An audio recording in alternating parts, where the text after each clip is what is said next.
안녕하세요. 해커스 공무원 핵심 타파 신민숙입니다.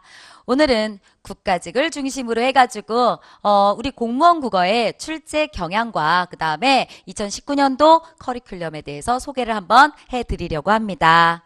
네, 저희요 국가직을 중심으로 해서 출제 경향 지금 이렇습니다, 여러분. 물론 중간에 저희가 추가적인 시험이 한 번 있었어요. 추가 모집 국가직이 있었는데 그거는 좀 제외하고요, 여러분. 두 가지에 대한 것들만 제가 한번 써놔봤습니다. 그랬더니 어때요? 맨 위에 거 봤더니 어법이요. 7문제였는데 5문제가 됐어요.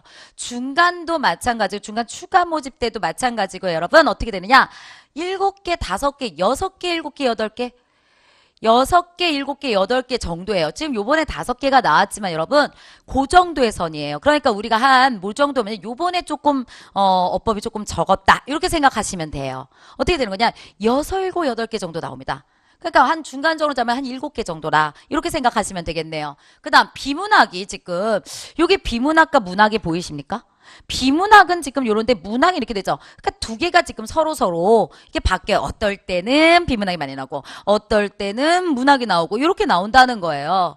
그런데 여기 마찬가지로 그렇기 때문에 여기는 어떻게 돼요? 추가 모집대 같은 경우는 어떻게 되냐면 거의 5이었어요. 그러니까 어떻게 돼요? 저희는 어떻게 공부해야 될지가 중요한 거잖아요. 비문학과 문학이요. 어느 게 더 중요해가 아닙니다. 고루고루 공부할 수밖에 없습니다. 어떤 문제는 보통적으로 비문학이 많이 나오는 해가 있고 어떤 해에서는 문학이 많이 나오는 해가 있어요. 그 다음에 저희가 국가직만 있는 게 아니잖아요. 지방직, 그 다음에 서울시 다 고루고루 본다고 한다면 문학, 비문학의 비중이 비슷합니다. 그렇기 때문에 문학과 비문학 둘 다 중요하게 봐야 합니다. 또한 거기에다가 여러분 비문학 지문이요. 눈에 띄게 길어지고 있습니다. 그렇기 때문에 예전에는 비문학들이 수능에 비해서 훨씬 짧았어요. 근데 지금은 그렇지 않습니다. 눈에 띄게 지금 많이 길어지고 있고 눈에 띄게 어려워지고 있어요. 비문학 독해에 대한 공부 안 하시면 상당히 힘듭니다. 더군다나 문학도 마찬가지입니다. 문학은 고전시, 고전소설, 현대시, 현대소설까지 다양하게 나와요. 그러니까 뭐 고전소설만 2개 이렇지 않고요. 고전시 하나, 고전소설 하나, 현대시 하나, 현대소설 하나 이렇게 나오는 경우가 너무나도 많습니다, 여러분. 고루고루 출제 경향, 그러니까 출제 경향에 맞춰가지고 가장 대표적인 작품들 공부 반드시 하셔야 됩니다. 다음이요. 여기 아래로 가겠습니다. 한자 어휘 이렇게 있어요. 지금 여기 4개에서 3개 이렇게 되네요. 한자와 한자 성어는 더 이상 출제가 안 되지 않습니다. 모든 시험에서 다 나오고 있습니다. 한자와 한자 성어.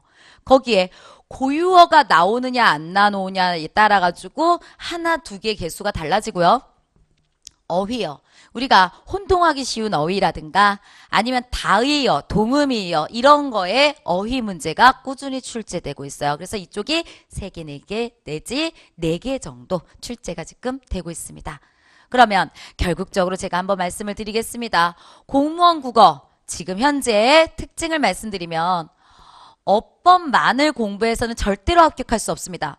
많은 공무원을 준비하시는 수험생 여러분들이 굉장히 실수하시는 거는 어법 중심으로 공부를 너무 많이 하십니다. 그리고 어법 외울 게 너무 많아요. 저희가 외래어도 있고 뭐 로마자도 있고 너무너무 많아요. 그러다 보니까 어법 중심으로만 공부를 하시는데 절대로 그렇게 공부하시면 안 됩니다, 여러분. 보이시잖아요. 그죠? 어법 6개, 그럼 비문학 한 6개, 문학 한 4개, 5개, 4개, 여기서 거의 뭐라고 그러냐면은 얘가요, 비중이 비슷비슷하게 가고 있다는 거예요. 어법 한 6개, 비문학 한 5개. 만약에 하면은 문학 한 5개. 만약 이렇게 가잖아요. 그럼 이쪽 한 4개. 비슷비슷하게 가고 있다고. 이렇게 생각하시면 돼요. 요 정도의 출제 방향을 갖고 있겠구나. 요 정도 생각하시면 충분할 것 같아요. 어법만 공부하시면 안 됩니다. 어느 한 곳에 치중해서는 안 됩니다. 두 번째, 어법이라고 하는 부분이요. 그러니까 어문과 문법에 대한 얘기입니다. 그쪽은요, 기본에 충실하시면 됩니다. 굉장히 심화적으로 너무 어렵게 안 나옵니다. 기본적 공부했니? 라고 하는 어느 정도의 출제 경향을 따라가지고 우리가 기출문제 중심으로 해서 공부를 하신다고만 충분히 하실 수 있어요. 너무 어렵고 너무 견해가 다르고 그 다음에 너무나도 뭐라 그러죠? 어떤 전문가는 이렇게 말하고 어떤 전문가는 저렇게 말하고 하는 거 우리 굉장히 많잖아요. 그런 것까지 안 들어가셔도 된다는 겁니다. 기본에 충실하라. 우리 어법 공부하는 방법이 될 수 있습니다. 다음 한자, 고유어, 어휘, 한자성어 절대로 이 부분을 놓쳐선 안 됩니다. 다른 부분 열심히 공부해놨는데 불구하고선 내가 나는 한자는 아이 뭐 잘 못하겠어. 나는 한자를 나중에 공부할래. 이러신 분들은요. 이건 당락이 좌우됩니다. 그렇죠? 어떠 하나도 놓쳐서는 안 돼요. 한자 고유어들의 어휘 영역이 많이 강화되고 있기 때문에 여러분 반드시 공부하셔야 됩니다. 다음 네 번째요. 비문학 독해 지문 아까 길어진다고 말씀드렸죠? 비문학 독해 지문은요. 어떤 책이든 비문학 독해 문제집을 하는 건 사셔가지고 매일매일 꾸준히 문제 푸는 것만이 여러분들이 정말 합격의 지름길로 합격의 어떤 그런 부분으로 갈 수 있을 겁니다. 합격할 수 있어요. 절대 비문학 정말 무시하지 마시기 바라겠습니다. 비문학 여기 보세요. 올해 그죠? 7개나 나왔습니다. 다음에 다섯 번째 다양한 문학 작품 영역이 출제되고 있습니다. 다양한 문학 작품이 출제되지만 여러분 아까 말씀드린 것처럼 고루고루 출제되고 있습니다. 주요 작품 위주로 공부하시면 돼요. 우리 이쪽도 마찬가지예요. 굉장히 심화적이고 어렵고 낯선 거 말고 우리가 익숙한 작가와 익숙한 작품 위주로 공부하시면 충분히 가능합니다. 우리는 시험 대비 충분히 하실 수 있다. 이렇게 말씀드리도록 하겠습니다. 그러면 이런 것을 바탕으로 저희 2019년도 저희 공무원 국어, 저희 해커스 공무원 국어의 수업 커리큘럼을 한번 말씀드리도록 하겠습니다. 저희 수업에서 보시면 여러분 맨 처음에 워밍업이 있어요. 이쪽 같은 경우에서 뭐냐면은 기본반 들어가기 전에 나는 졸업한 지 한 10년 됐어요. 난 한 20년 됐네. 나는 뭐 중고등학교 때도 뭐 국어 공부를 해본 적이 별로 없어요. 이러신 분들. 그래서 명사가 뭔지 아니면 뭐 관형사가 뭔지 뭐 아유 기억도 안 나요. 막 이러신 분들. 저희가 요런 거가 있어요. 공부하기 전에 요런 거부터 이런 어휘에 혹은 개념에 익숙해지셔야 돼요. 라고 하는 걸로 제가 생기초반 우리가 수업해 놓은 게 있습니다. 이 수업을 통해 가지고 여러분들이 서서히 국어라는 게 그런 게 있었지라는 것을 기억하실 수 있으면 돼요. 이 반은요. 어떻게 구성되어 있느냐. 혼동하기 쉬운 어휘 해가지고 맨 처음에 어휘 부분이 1시간 정도로 잡혀 있습니다.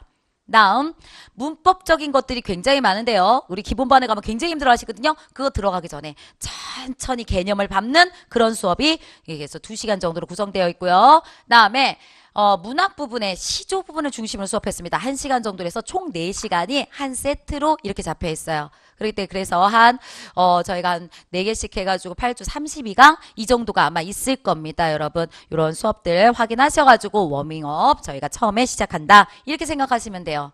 근데 워밍업은 정말 말 그대로 준비 단계입니다. 여러분 이 준비 단계에서 이제 조금 더 발전을 한다고 한다면 이렇게 개념 잡기 들어갑니다. 기본 이론반이 있고요. 심화 이론반이 있습니다. 기본 이론반 같은 경우에서는 진짜 어문어법을 중심으로 갑니다. 아까 어문어법만 하면 안 돼요 라고 말씀드렸지만 기본은 까셔야 돼요. 그 부분은 전체 무조건 다 맞추셔야 되기 때문에 그 부분은 깔려 있어야 돼요. 그 위에 문학, 비문학, 한자 다 올려야 되기 때문에 여러분 너무 어려운 게 아니라 개념 잡기. 그래서 너무 심화 있게 그것만 하지 말라는 게 아니라 다른 것도 하셔야 된다는 의미였습니다. 그래서 여기 어문이나 어법 같은 거에 개념을 익히는 거고요. 그 다음에 어문어법만 너무 하면 힘들어요. 그래서 저희가 좀 재밌는 문학 작품 같은 것들이 조금 1시간 살짝 저희가 들어가게 될 겁니다. 그 다음 한자요. 제가 항상 한자를 공부하셔라 라고 말씀드려도 많은 분들이 시작 안 해요. 마음은 있죠. 그치만 시작을 안 하시는 분들이 너무 많아가지고 제가 한자성어를 수업의 맨 첫 부분에 그쵸? 그날 수업하는 거에 맨 첫 부분에 한 4개 정도씩 담아놨습니다. 그래서 같이 한자 공부를 갖다 보여드리면서 한자성어 공부를 보여드리고 어떻게 공부할 건지 어떻게 외워야 될 건지 그 다음에 시작을 하시라는 의미에서 저희가 이렇게 3가지 부분을 갈 겁니다. 한자성어는 한 4개 정도, 한자성어 4개 정도고요. 주요한 내용은 어문어법 유적으로 갈 거고 그 다음에 거기에 문학 저희가 살짝 집어넣어가지고 수업을 하게 될 겁니다. 그러면 기본 이론반 수업을 듣고 난 다음에 이걸로 끝인가요? 아니요. 거기서 배운 어문어법이라는 것을 여러분 활용할 수 있어야 돼요. 응용할 수 있어야 되고 적용할 수 있어야 돼요. 많은 분들이 기본 이론만 하고 그냥 문제로 띄어요. 여러분 문제가 안 풀리는데 문제가 뭐예요? 그럼 다 안 풀린다. 그러면 뭐 처음부터 시작한다 이러겠지만 그게 아니라 살짝 안 풀려요. 그럼 점수가 안 나와요. 끝까지 점수 안 나와요, 여러분. 밟아가지고 내가 다지는 단계가 반드시 필요합니다. 그래서 그 다지는 단계예요. 그리고 또 여기서 심화 이론반이라고 하는 것은 문법 다지기, 적용시키 이런 부분이고요. 또 우리 여기서 안 한 거 뭐 있어요? 비문학이요. 비문학은 독해만 있는 게 절대로 아닙니다, 여러분. 우리가 요즘에 많이 나오는 거 화법, 작문, 내용 전개, 오류, 성급한 일반화 오류, 아니면 흑백 논리의 오류, 이런 문제들 잘 나올 때 그런 유형들에 대한 거 정리 이쪽에서 다 갑니다. 저희 책으로 말하면 이권에 대한 것들을 중심은 이 기본 이론만에서 하는 게 아니라 이권은 심화 이론만에서 중심적으로 가게 된다는 얘기예요. 그리고 문학 이론적인 것들 익힐 겁니다. 그래서 문학은 무슨 이론이 있어요 라고 하는데 여러분 표현론적 관점, 그 다음 반영론적 관점, 그건 작품하고 관련 없이 이론으로 문제 푸시는 거잖아요. 그런 부분하고 관련된 거 말씀드립니다. 다시요. 개념 잡기에서 기본 이론반은요. 어법을 중심으로 갑니다. 그 다음 심화 이론반은요. 어법을 좀 더 적용시키는 것과 문학, 비문학 이런 부분에 대한 다지기 들어갑니다. 개념 잡기 들어갈 겁니다. 여러분. 아셨죠? 요렇게 수업을 하시고 그리고 난 다음에 여러분 실전력 키우기로 가시는 거예요. 그래서 저희가 기출문제 풀이반이 있을 겁니다. 기출문제를 통해 가지고 여러분 문제 한번 풀어보면서 아 이런 유형에서 내가 이런 부분이 조금 모자라구나 이런 것 좀 해주셔야 되니까요. 두 번째 테마 예상 문제 풀이반이 있습니다. 이건 단원별로 문제 풉니다.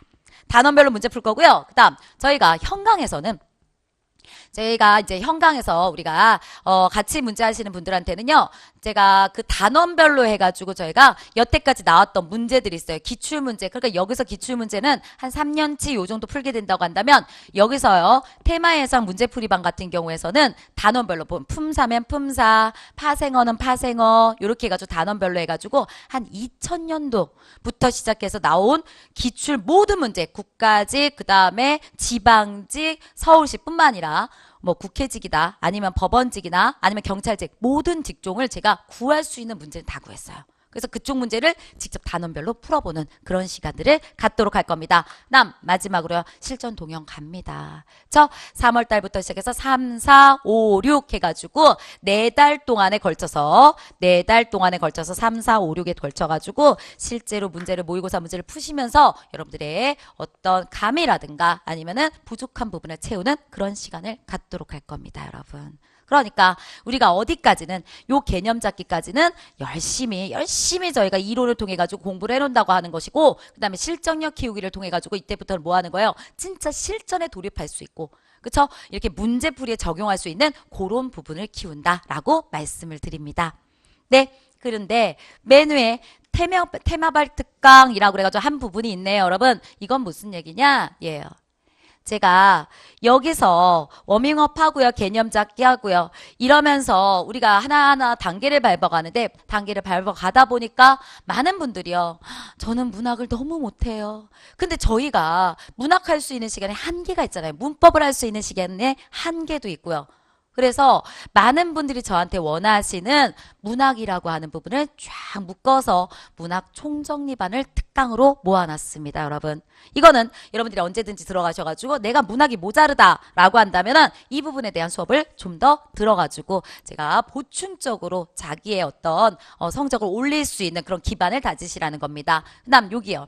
고유어와 한자 도금입니다. 고유어요. 뭐 예를 들어가지고 우리가 시나브로 이런 것들도 있을 수 있고요. 그 다음에 안다미로 이런 것도 있고요. 완전히 진짜 외국말인 것 같은 그런 고유어들 상당히 많습니다. 그런 고유어들 우리가 정리 한번 해봤고요. 한자 도금 같은 것도 가장 많이 나오는 도금들 이런 것들 한자어 얘기 말씀드리는 겁니다. 그런 것들을 시작하는 단계로 제가 하나의 프로그램을 만들어 놨습니다. 여러분. 그죠? 그래서 이런 거 들으시면서 이런 거 같은 경우에서는 여러분 간단해요. 1시간짜리로만 이렇게 되어 있기 때문에 여러분 그리고 막 이렇게 하는 것보다는 어떻게 지하철이나 버스에서 오며 가며 모바일 같은 걸 통해 가지고 확인하신다면 굉장히 효과적일 겁니다. 그죠? 그래서 이게 보시면서 아 이거 이런 뜻이었어 이러면서 머릿속에 좀 정리하시면서 이렇게 공부하시게끔 제가 만들어 놨습니다. 이것도 하나의 테마별 특강으로 제가 만들어 놨습니다. 그래서 이것도 확인해 주시고요. 얘는요. 파이널 한자 끝장내기라고 하는 건 한자어 끝장내는 겁니다. 한자어를 너무나도 힘들어 하시기 때문에 제가 이거는 도금을 중심으로 해가지고 여러분 하나의 한자를 중심으로 거기서 다른 부수가 막 붙으면서 어떻게 얘가 막 변하는지 그래서 그런 걸 갖다가 외울 수 있게끔 해놨고요. 그 다음에 문제 같은 것도 집어넣어놨습니다. 그래서 이 한자는 어떤 걸로 찾을래? 이때는 뭘로 쓰는 건지 아니 하면서 문제풀이 같은 것들도 저희가 충분히 할 수 있게끔 해놨으니까 여러분 요것들 확인하시면서 얘도 공부하시기 바랍니다. 다시 말해서 이 태발과 특강은 내가 부족한 부분을 여러분 워밍업 다음부터 시작해서 내가 시험 보기 전까지 뭐 하시라고요? 계속적으로 듣고 계속적으로 공부하시라고요. 그래서 얘가 부족한 부분 채우기의 특강들입니다. 태명의 특강 여러분들이 부족한 부분을 채워 넣을 수 있게끔 하시기 바라겠습니다. 네, 저희요. 제가 오늘 저희가 수업 시간에 대한 커리큘럼 말씀드렸습니다. 여러분 하나하나가요. 다 중요한 수업들입니다. 그렇지만 더 중요한 건 여러분입니다. 여러분들이 내가 정말로 하리라, 내가 이번에는 진짜 꼭 성공하리라 하는 마음가짐과 열심히 하겠다라고 하는 여러분들이 의지 그거 하나만 있다고 한다면 저와 함께 정말 열심히 공부해서 여러분들이 꼭 합격할 수 있게끔 제가 도와드리도록 하겠습니다. 진심으로 여러분들이 합격하기를 진심으로 바랍니다. 여러분들이 합격을 진심으로 기원합니다. 해커스 공무원 신민숙이었습니다. 감사합니다.